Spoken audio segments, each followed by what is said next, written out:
राज्याच्या अर्थसंकल्पीय अधिवेशनामध्ये विरोधक पहिल्या दिवसापासूनच आक्रमक भूमिका घेत आहेत। विविध प्रकरणांवरून मंत्र्यांसह सत्ताधारी आमदारांवर आरोप करून सरकारची कोंडी करण्याचे प्रयत्न विरोधकांकडून केले जात आहेत। कोणकोणते मंत्री आणि सत्ताधारी आमदार विरोधकांच्या टार्गेटवर आहेत ते बघूयात ग्राफिक्सच्या माध्यमातून। विरोधकांनी पहिल्या दिवसापासून मुद्दा लावून धरलेला आहे धनंजय मुंडे यांचा वाल्मिक कराड कनेक्शन। वाल्मिक कराड जो मुख्य आरोपी आहे संतोष देशमुख यांच्या हत्या प्रकरणामध्ये आणि त्याचं कनेक्शन धनंजय मुंडे यांच्याशी जोडलं जात आहे। त्याच्यामुळे धनंजय मुंडे यांच्या राजीनाम्याची मागणी आधी झाली होती आणि त्याच्याबरोबर आता त्यांना सह आरोपी करण्याची मागणी सुद्धा होऊ लागलेली आहे। तर दुसरे मंत्री म्हणजे माणिकराव कोकाटे सदनिका लाटल्याचा आरोप त्यांच्यावर आहे। त्या आर्थिक स्तरामध्ये ते येत नव्हते तरी सुद्धा जे सरकारी सदनिका मिळतात ती लाटण्यासाठी त्यांनी खोटी कागदपत्र दाखवली होती असा आरोप त्यांच्यावर झाला होता। त्या पार्श्वभूमीवर त्यांना 2 वर्षाची शिक्षा झाली होती आणि त्यामुळे त्यांचा राजीनामा घेण्याची मागणी विरोधक करतात। तिसरं टार्गेट आहे विरोधकांचं जयकुमार गोरे विनयभंग प्रकरण जे 2017-19 होतं त्याच्यामुळे आता जयकुमार गोरे यांचाही राजीनामा घ्या अशी मागणी विरोधकांकडून करण्यात आली आहे। विरोधकांनी त्या काळी नेमकं काय घडलेलं होतं कशा पद्धतीने एका महिलेच्या मागे लागले होते जयकुमार गोरे असे आरोप केले आणि त्यामुळे राजीनाम्याची मागणी केली। तर चौथं टार्गेट आहे जयकुमार रावल यांचा जमीन लाटल्याचा आरोप त्यांच्यावर करण्यात आला आहे। माजी राष्ट्रपती प्रतिभाताई यांची जमीन त्यांनी लाटल्याचा आरोप विरोधकांकडून करण्यात आला आहे। तर विरोधकांच्या टार्गेटवर हे मंत्री आहेत ज्यांच्या राजीनाम्याची मागणी केली जाते।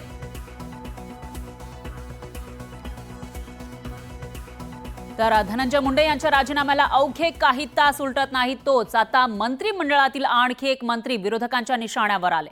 साताऱ्यातील माण खटाव मतदारसंघाचे आमदार आणि राज्याचे ग्रामविकास पंचायत राज मंत्री जयकुमार गोरे यांच्यावर विरोधकांनी आरोपांच्या फैरी झाडल्या। विनयभंग प्रकरणी विरोधकांनी जयकुमार गोरे यांच्यावर जोरदार हल्लाबोल सुरू केला आहे। तर गोरेंनी मात्र विरोधकांचे हे आरोप फेटाळून लावले। एक मंत्री पहिलवान मंत्री रोज व्यायाम करणारा विवस्त्र फोटो एका स्त्रीला पाठवतो पश्चिम महाराष्ट्रातला 10 दिवस जेलची हवा खाऊन येतो त्याच्या पलीकडे जाऊन 10,000 रुपयाचा माफी मागून न्यायालयात दंड भरतो आणि मंत्री झाल्यानंतर त्या महिलेच्या मागे लागतो ब्लॅकमेल करायला। जयकुमार गोरेंच्या ही राजीनाम्याची मागणी शिवसेना मागणी कशाला करायला पाहिजे लाच मारली पाहिजे अशा मंत्र्यांना। महिलांच्या संदर्भात विनयभंग करणारे हे मंत्री आहे हे समोर येत आहे मंत्रिमंडळामध्ये। हे मंत्री जर तुमच्या मांडीला मांडी लावून बसणार असतील तर देवेंद्र फडणवीस कोणत्या तोंडाने बाहेर जाऊन महिलांच्या अत्याचाराविरुद्ध बोलणार आहे। झालेला जो विषय आहे या विषयासंदर्भात मी आपल्याला सांगतो की त्या घटना घडली 17 साली 19 साली निकाल लागला। त्या निकालामध्ये मला निर्दोष या ठिकाणी कोर्टाने मुक्तता केलेली आहे।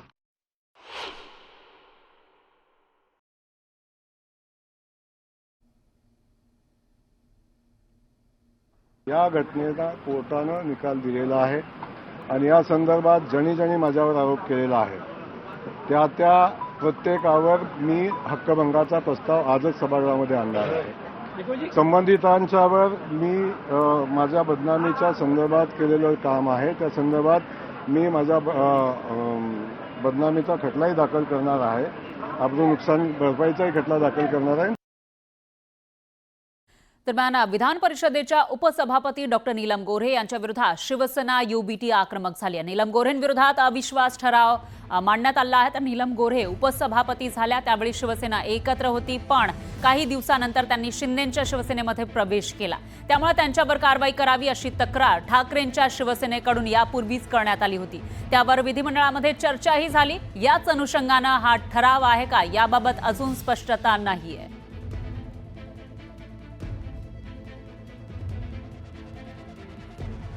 तो खरा अविश्वास प्रस्ताव आणायला आमच्याकडनं उशीर झाला। आतापर्यंत त्या निलंबितच व्हायला पाहिजे होत्या कारण अविश्वास प्रस्ताव आणल्यानंतर त्याच्यावरती या अधिवेशनातच चर्चा आम्हाला अपेक्षित आहे आणि कोणी जरी असलं तरी ज्यांनी जर का त्या एखाद्या नियमाचा किंवा कायद्याचा भंग केला असेल आणि अविश्वास ठराव ज्या कारणासाठी आणले ती कारणं तुमच्यासमोर येतील पण पक्षांतर हाही एक विषय आहे। तर मला असं वाटतं यापूर्वीच हा ठराव आणला पाहिजे होता आणि मंजूर व्हायला पाहिजे होता। आणखी एक मोठी बातमी आहे. संतोष देशमुख हत्याकांड आणि या प्रकरणी मारहाणीचे फोटो समोर आल्यानंतर राज्यभरामध्ये संतापाचं वातावरण आहे. अशा वेळी मुख्य आरोपी वाल्मिक कराडचे नवनवे कारनामे समोर येत आहेत. वाल्मिक कराडनं गैरमार्गानं कोट्यावधींची माया जमवल्याचं समोर येतं आणि त्यांच्याकडे गाड्या नेमक्या कोणकोणत्या आहेत? वाल्मिक कराडकडे ते आपण बघतोय मर्सिडीज बेन्झ MH44Z0007 60 ते 70 लाखांची ही गाडी कराडकडे आहे. त्याच्यामुळे ही गाडी त्याच्याकडे कशी आली असा सवाल उपस्थित होतो. त्याचबरोबर BMW कार MH44AC1717 70 ते 80 लाखांची ही कार सुद्धा कराडच्या नावे होती. त्याचबरोबर Toyota Innova MH44AB1717 special number सुद्धा आपल्याला दिसतोय. अशी ही कार त्याच्या नावावर होती. फोर्ड इंडेव्हर ही कार MH44T0777 अशी ही कार. तर अशोक लेलँड नावाचा जो ट्रक आहे तो सुद्धा त्याच्या नावावर होता 30 लाखांचा. एवढ्या गाड्या कराडच्या नावावर होत्या. मात्र त्या एवढी माया त्याने जमवली कुठून असा सवाल उपस्थित होतो. या गाड्या आता जप्त करण्यात आल्या. याच्या व्यतिरिक्त त्याचे नातेवाईक असतील किंवा इतर कोणाच्या नावावर अजून काही गाड्या आहेत का, संपत्ती आहे का, असा सवाल या ठिकाणी उपस्थित होतोय. आणखी एक मोठी बातमी आहे. भगवानगडाचे महंत नामदेव शास्त्रींनी देशमुख हत्या प्रकरणामध्ये पहिल्यांदा प्रतिक्रिया झाल्यानंतर मोठा वाद झालेला होता. त्यांची जी प्रतिक्रिया आली होती समोर त्याच्यानंतर वाद झाला होता. नामदेव शास्त्री यांनी आज या प्रकरणी प्रतिक्रिया दिलेली आहे. पहिल्या दिवशी मला या प्रकरणाची कुठलीही कल्पना नव्हती, पण देशमुख कुटुंबानं ज्या वेळेस भेट घेतली आणि त्यांनी जे सांगितलं ते खूप दुर्दैवी होतं. भगवानगड नेहमी देशमुख कुटुंबाच्या पाठीशी आहे.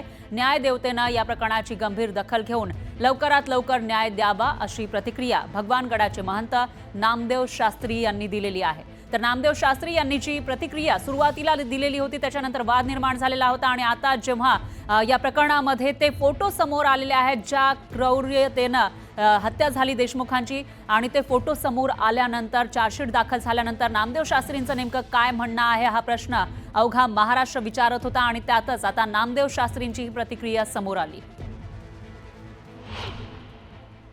ज्या लोकांनी हे प्रकरण केलं, निघून हत्या केली, त्यांची मानसिकता काय बिघडली हे मीडियाने का नाही दाखवलं? कारण की अगोदर त्यांना जी मारहाण झालेली आहे ते पण दखल घेण्याजोगी आहे. याची मला पूर्वकल्पना नव्हती. पहिल्या दिवशी ज्यावेळेस मी पहिलं वक्तव्य दिलं, दुसऱ्या दिवशी जेव्हा धनंजय देशमुख परिवार जो गडाचा शिष्य आहे, गडाला मानणार आहे, तो आल्यानंतर त्यांनी मला याची जाण करून दिली आणि मला माझी भावना बदलली, मला ही जाण निर्माण झाली. निश्चित भगवानगड त्या कुटुंबाच्या पाठीशी आहेत. लोकांनीही गैरसमज करू नयेत. मला जाण झालेली आहे. न्यायालयाला प्रार्थना आहे की आपण लवकरात लवकर त्यांना फास्ट ट्रॅकवर घेऊन न्याय मिळवून द्यावा. संतोष देशमुख यांच्या हत्येनंतर संताप व्यक्त होत